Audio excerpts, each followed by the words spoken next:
d'être là. Donc je vais pas. On va faire les présentations lors du meeting, mais quand même rapidement. Donc autour de moi sont présents Philippe Julien, qui présidera le meeting, qui a travaillé donc, dans l'automobile. À ses côtés, Jean-Pierre Mercier, vous connaissez peut-être, donc aussi un ouvrier de l'automobile. Et puis à ma gauche, donc Jean-Marie Daumertin, qui est mon porte-parole en Guadeloupe, qui aussi interviendra dans le meeting pour Combat Ouvrier, qui donc mène la campagne pour ma candidature dans cette élection présidentielle. Voilà, donc nous ferons des interventions, il y aura plusieurs interventions avant mon allocution dans ce meeting. Voilà, alors je ne compte pas prendre la parole très longtemps là, simplement revenir sur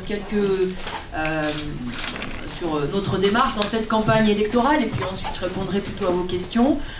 D'abord pour vous dire que voilà, nous allons dans cette campagne dénoncer la guerre sociale qui est menée aujourd'hui par la grande bourgeoisie aux travailleurs et à l'ensemble de la population.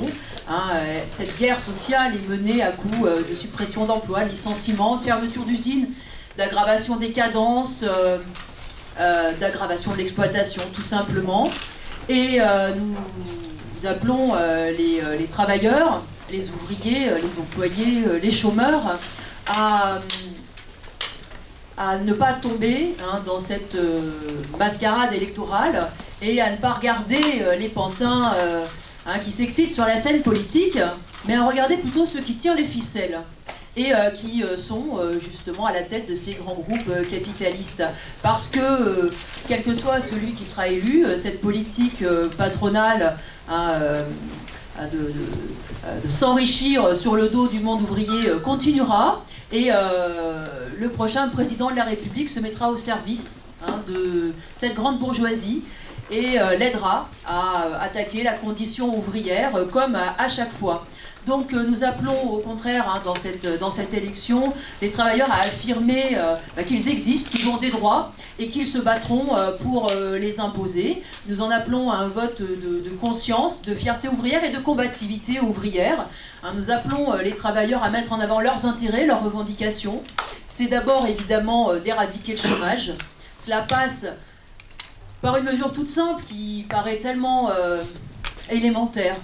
C'est d'interdire les licenciements et les suppressions d'emplois dans tous ces grands groupes qui font des bénéfices. Il faudrait bien sûr commencer par cela, parce que quand on en fait le tour, que ce soit à PSA, que ce soit chez Renault, que ce soit dans le secteur bancaire, dans les assurances, dans les médias, dans la pharmacie, eh bien tous ces grands groupes continuent de supprimer des emplois alors même qu'ils ont réalisé des milliards de bénéfices et qu'ils inondent leurs actionnaires de dividendes, souvent d'ailleurs en croissance de 10, de 12, de 20%. Donc la première des choses pour nous, c'est d'interdire les licenciements, à commencer par ces groupes qui font des bénéfices. C'est de répartir le travail entre tous, au lieu d'imposer des cadences de plus en plus infernales, des horaires délirants à ceux qui ont un emploi. C'est de baisser leur temps de travail et de créer à côté de cela, bien sûr, les emplois qui manquent aujourd'hui pour cette jeunesse qui arrive sur le marché du travail. Donc répartir le travail entre tous. Et puis bien sûr, il y a aussi beaucoup d'emplois à créer en réalité, que ce soit dans les services publics, l'éducation nationale, le transport, la santé, évidemment, dans les hôpitaux, et y compris dans le logement. Je le développerai aussi un peu tout à l'heure. Donc, c'est d'abord une politique, bien sûr, pour combattre le chômage, mais c'est aussi l'objectif de revendiquer des augmentations de salaire et un minimum pour vivre de 1 800 € net par mois, parce que voilà, aujourd'hui, pour boucler ses fins de mois, pour vivre sans l'angoisse du lendemain, c'est ce qu'il faut, 1 800 € minimum. Et c'est aussi le troisième objectif qui, pour nous, complète les deux premiers, c'est de revendiquer le droit pour les salariés de faire connaître toutes les informations qu'ils ont à leur disposition dans les entreprises, de façon à ce qu'il y ait la transparence sur les véritables comptabilités de tous ces grands groupes qui en réalité pleurent toujours la bouche pleine, voilà, et qui nous mentent sur la réalité de leur comptabilité. Souvenez-vous qu'il y a maintenant 2 ans, je crois, PSA a été au bord de la faillite, n'est-ce pas? Aujourd'hui, il a explosé ses bénéfices et se permet de racheter Opel. Donc, oui, ils nous mentent et c'est un chantage qui est fait pour qu'on accepte effectivement toujours plus de sacrifices. Donc, pour nous, ces 3 objectifs sont des objectifs bien sûr de lutte. Ce ne sont pas des promesses électoralistes que nous faisons. Je ne présente pas un programme électoral avec des promesses numérotées, bien ficelées, comme tous les autres candidats, mais qui seront toutes, de toute façon, bafouées une fois qu'ils arriveront au pouvoir, comme à chaque fois. Donc, pour nous, c'est un programme de lutte que nous voulons mettre en avant et nous appelons effectivement les travailleurs à bien sûr soutenir ce programme et à voter dans ce sens-là. Voilà, donc pour nous, c'est évidemment, je ne le cache pas, il ne s'agit pas de jouer le jeu électoraliste, nous savons très bien, nous sommes des militants, nous connaissons l'histoire du mouvement ouvrier et nous savons très bien que le sort des travailleurs n'a progressé qu'au travers des mobilisations, des rapports de force et des levées en masse du monde du travail. Et c'est ainsi qu'il en sera demain. Mais les combats politiques, eh bien, c'est des combats qui nous préparent aussi à ces luttes. Donc, nous appelons les travailleurs à ne pas laisser le monopole de la parole à des représentants de la bourgeoisie, mais à faire entendre leur propre voix, le camp des travailleurs dans cette campagne, leur fierté et leur combativité ouvrière. Alors voilà pour le sens de notre... en gros résumé, ce que je vais dire et puis notre démarche dans cette campagne. Voilà, je vous laisse la parole.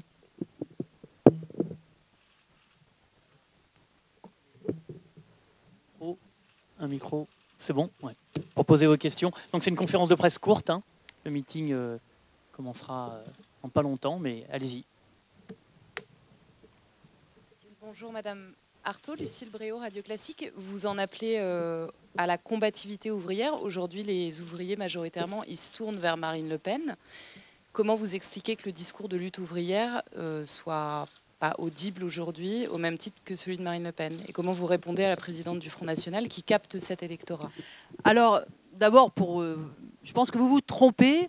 Notre discours est parfaitement audible et les travailleurs savent très bien que demain, ils se retrouveront confrontés au même patron, à leur même chef, à la même politique de ces grands actionnaires qui sont invisibles mais qui sont tout-puissants.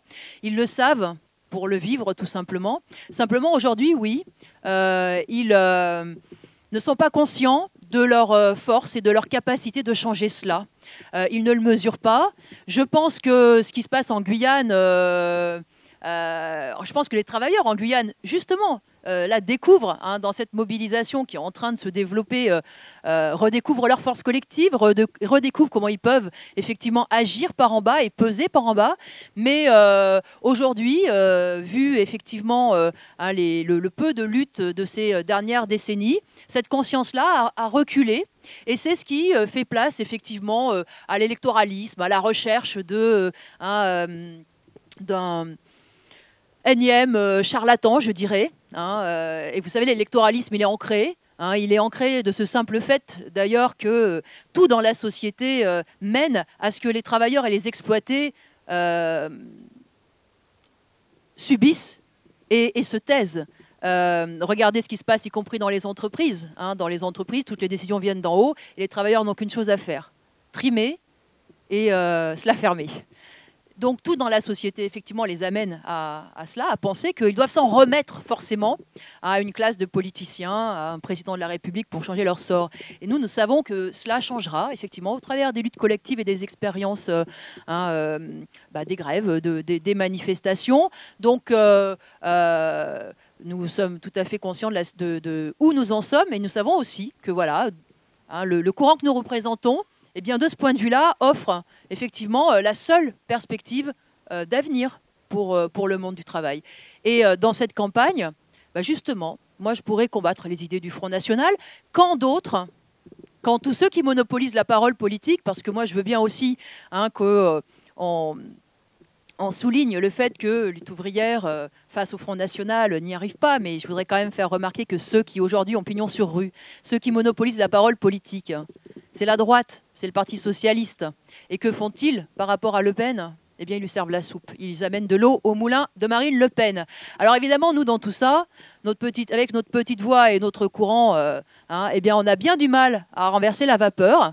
Mais en tout cas, je ne mâcherai effectivement pas mes mots contre la politique de Marine Le Pen, qui prône en réalité la guerre entre les pauvres et qui n'a pas un seul mot pour dénoncer la grande bourgeoisie, pour dénoncer ces fortunes inouïes qui s'amassent sur le dos de la condition ouvrière.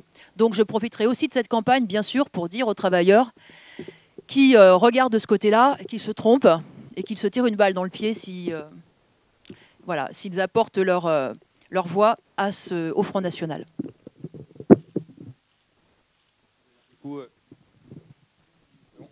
Adrien Pécou, au journal Le Monde.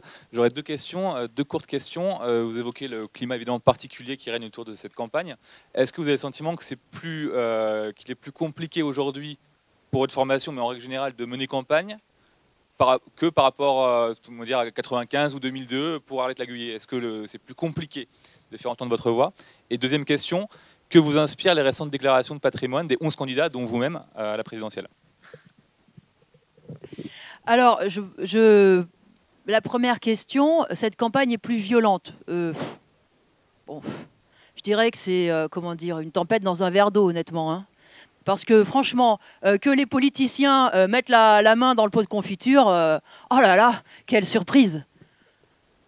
Non, pour nous, c'est une tempête dans un verre d'eau. Alors évidemment, ça déstabilise tout le monde parce que Fillon était donné gagnant à partir du moment où il avait été sélectionné.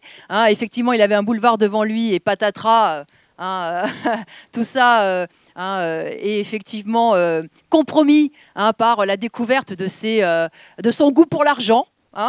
Voilà, mais honnêtement, nous, ça ne nous pose aucun problème. Et sur le terrain, je peux vous dire que ça nous facilite la discussion parce qu'on est écœuré comme l'ensemble de la population et parce que justement on peut s'appuyer là-dessus pour leur dire bah oui, regardez, c'est ça notre société. Et cette classe de politiciens, en réalité, elle est à l'image de ceux qui dominent la société. Parce que vous savez, la bourgeoisie, la grande bourgeoisie, les Bettencourt, les Pinault, les Arnaud, les Beignet, ils font ça tous les jours. Sans rien faire de leurs 10 doigts, bah oui, ils se servent dans les richesses que nous produisons tous collectivement et ça leur pose aucun problème. Il leur en faut toujours plus. Donc effectivement, ça nous aide à expliquer que oui, bien sûr, on est confronté aujourd'hui à la dictature d'une classe qui est minoritaire, qui est parasite, anachronique et complètement irresponsable. Donc nous, je peux vous dire que dans la campagne, tous les jours dans les entreprises, si vous aviez plus de temps pour discuter avec nos camarades, eh bien, ils vous raconteraient ça. Et justement, nous, ce qu'on a envie de leur dire, c'est que voilà, c'est le reflet d'un monde. C'est comme ça que notre société marche. Elle marche comme ça, effectivement, avec en haut des gens qui considèrent que tout leur est dû, que les privilèges, pour eux, c'est normal. Le problème, c'est les privilèges des cheminots. Ils osent dire cela. Ou c'est ceux qui touchent le RSA, qui sont censés être assistés. Bien sûr qu'on le dénonce, nous, tout ça. Donc voilà, pour nous, ce n'est pas du tout une difficulté. Au contraire, on peut s'appuyer dessus. Voilà, je crois. Et il y a un lien. Et je ne fais pas partie de celles qui déplorent que l'on découvre pendant la campagne électorale comment ils nous mentent comme des arracheurs de dents. Voilà, c'est très bien qu'on le découvre avant la campagne, avant de voter, plutôt que de le découvrir une fois qu'ils sont au pouvoir. Ensuite, sur la deuxième partie de la question, c'était... Alors, la déclaration de patrimoine. Eh bien, puisque vous êtes là, j'en profite pour dire que les journalistes voulaient la transparence sur les patrimoines. Très bien, mais il faudrait qu'ils apprennent à lire. C'est-à-dire que, par exemple, quand je découvre que je suis à la tête d'un patrimoine de 248 000 €, je suis très heureuse. Mais vous doublez mon patrimoine, chers journalistes. Eh oui, parce que vous avez oublié de lire la réalité. Voilà, moi je suis propriétaire, effectivement, enfin c'est la banque, plus exactement qu'il est d'ailleurs, d'un appartement de 48 mètres carrés en Seine-Saint-Denis à 50%, ce qui ramène mon patrimoine à 100 000 € et non pas à 200 000 €. Mais bref, et ma C3, elle a 10 ans. Je crois qu'elle n'est même pas cotée à l'Argus. Alors vous pouvez toujours la compter pour 14 000 €, mais bon... J'aimerais, si quelqu'un peut me la vendre à 14 000 €, je vous la donne tout de suite. Hein. Voilà. Bon ben voilà, donc voilà ce que j'avais envie de dire sur les patrimoines. Mais après, qu'est-ce que vous voulez que je vous dise de plus? Qu'est-ce que les députés européens, que tous ceux qui ont accès à la mangeoire gouvernementale sont bien payés et peuvent... Mais bien sûr, mais tout ça, bon, ça serait franchement enfoncer des portes ouvertes. Nous, c'est très clair, hein. Quand on est élu, quand on a une charge de responsable, eh bien, on devrait être payé au salaire moyen qui est à court dans la société, pas plus, voilà, tout simplement. Et il n'y a aucune raison, une fois qu'on est élu, hein, d'avoir des privilèges quelconques. Donc nous, on défend cette idée-là, qui est celle qui nous vient de la Commune de Paris et du mouvement ouvrier. Voilà, pour les patrimoines.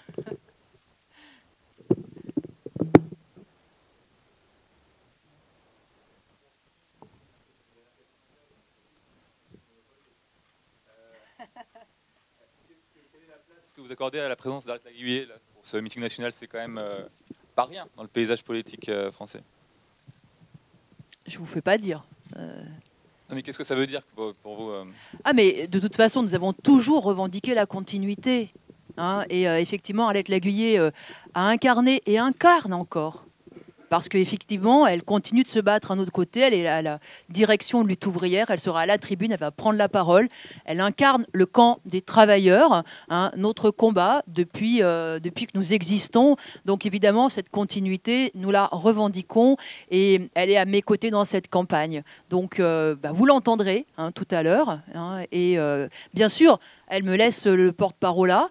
Hein, parce que c'est ma fonction, mais bien sûr, elle est dans ce combat-là.